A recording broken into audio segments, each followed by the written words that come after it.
পুষ্পার্ঘ অর্পণ করা হচ্ছে মহানায়কের ছবিতে।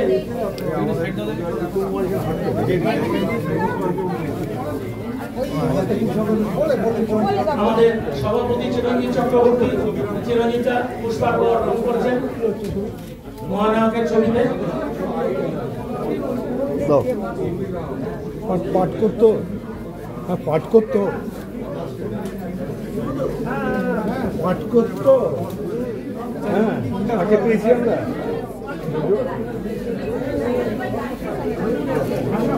ম্যাডাম ম্যাডাম প্লিজ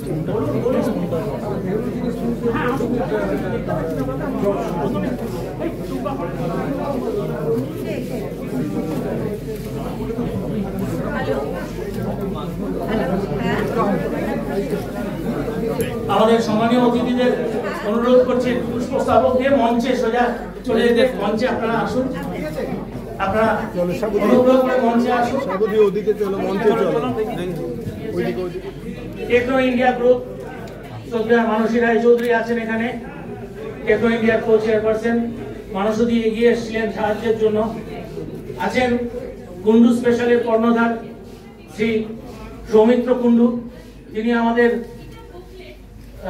অনিয়ম জায়গা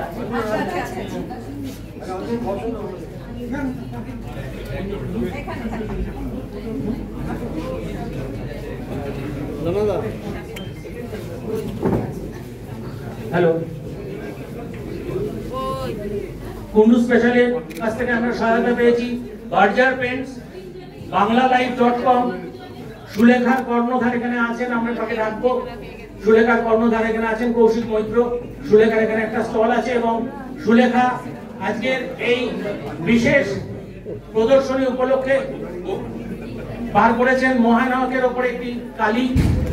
শ্রদ্ধেয় অভিনেত্রী চৈতি ঘোষাল এসছেন এবং মহানায়কের পরিবারের পুত্রবধূ মহুয়া চট্টোপাধ্যায় এসছেন, তাদের আমরা মঞ্চে। অভিযান বুক ক্যাফে, অভিযান বুক ক্যাফে কর্ণধার মারুফ হোসেন এখানে আছেন, তাকে আমরা মঞ্চে ডাকবো নিশ্চয়ই। বুক অলিন্দ, রৌনক পাবলিকেশন, তার কর্ণধার রূপা মজুমদার আছেন। কথোপকথন প্রোডাকশন, তাদের কর্ণধার ও আছে এখানে অভিষেক ঘোষ। দুকলম, দিল্লি থেকে প্রকাশিত দুকলম, দুকলম পত্রিকার সুদেশনা মৈত্র আছেন।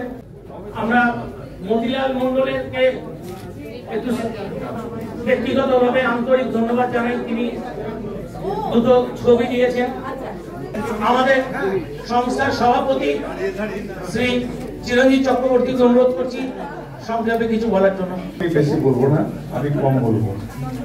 আমি বলার লোক, একটা অদ্ভুত ধরনের প্রয়াস ইউজুয়ালি এখানে আমরা করি না।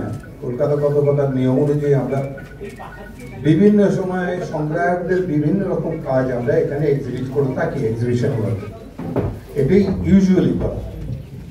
কিন্তু কেন জানি না একজন 45 বছর আমাদের ছেড়ে চলে গেছেন, তাকে নিয়ে একটা পুরো এক্সিবিশন হচ্ছে, এর থেকে আর বড় কথা কি বলা যেতে পারে?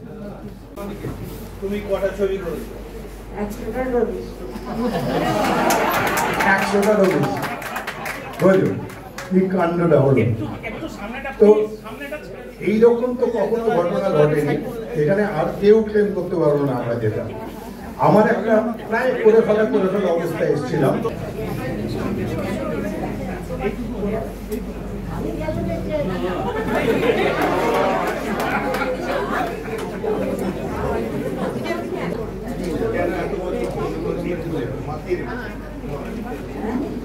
বাঙালিকে করেছেন তাদের আমাকে আমাকে আমাকে আমাকে করেছেন সেটাই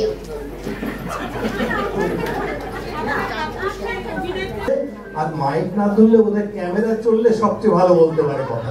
আমরা পাগল হয়ে যাই। আমি এসে বসেছিলাম, চিরঞ্জিত আমাকে এগুলো বলেছে। তাই তো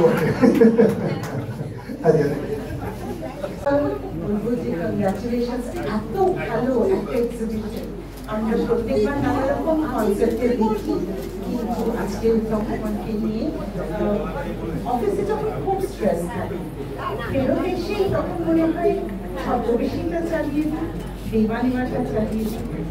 কেন তখন সেরকম ছিলেন যিনি মেন্টাল ওয়েলনেস ক্রিয়েট আর সত্যজিৎ রায় বলেছিলেন যে 2জন নায়ক করেছিলেন, কিন্তু 3জনকে উনি মনে করতেন যে রিয়েল নায়কের চরিত্রে সুশীল চক্রবর্তী, ছবি বিশ্বাস, কিন্তু নাম্বার 1-এ উনি কিন্তু বলছেন প্রথম ঘরের মতো নায়ক। আর আরেকটা ছোট গল্প, শ্রাবণী আমার এবং ওনার ব্যবহৃত কাপ প্লেট রয়েছে, এগুলো সবই ওনার কাছ থেকে আমরা পেয়েছি। ওনার এত ভালো, উনি গতকাল এসেছিলেন সন্ধ্যাবেলা, অনেকক্ষণ ছিলেন, আমাদের উৎসাহিত করেছেন আমরা যখন সাজাচ্ছিলাম। এবং সব থেকে লজ্জার কথা, সামনের শাটারটা টানা ছিল, কালকে বন্ধ থাকে। চিরঞ্জিত দাস সকাল 12টার সময় এসে শাটার বন্ধ থেকে চলে গেছেন, কিন্তু উনি এসেছিলেন দেখার জন্য যে কিভাবে সাজানো হচ্ছে। এই প্রেরণাগুলো আমাদের একটা আলাদা অনুভূতি দেয়। মোহন শুভ সন্ধ্যা, নমস্কার। আজকের দিনে আমার শ্বশুরমশাই থাকলে 99তম জন্ম উৎসব। আমরা যদিও এটাকে বলছি শততম না, প্রাক শততম। এটাকে প্রাক শততম। আজকালের যদি কারো থাকে তাদেরকে আমি একটুখানি অনুরোধ করব, আগামীকাল এটাকে একটু সংশোধন করবেন। 100তম নয়, এটা প্রাক শততম। কারণ আজকে মুখ্যমন্ত্রী মমতাদি আজকে যে প্রোগ্রামটা করছেন, সেখানে কিন্তু উনি মানে একদম লিখিতভাবে দিয়েছেন শতবর্ষ উদযাপন, মানে এই বছর আজ থেকে 1 বছর শতবর্ষ উদযাপিত হচ্ছে।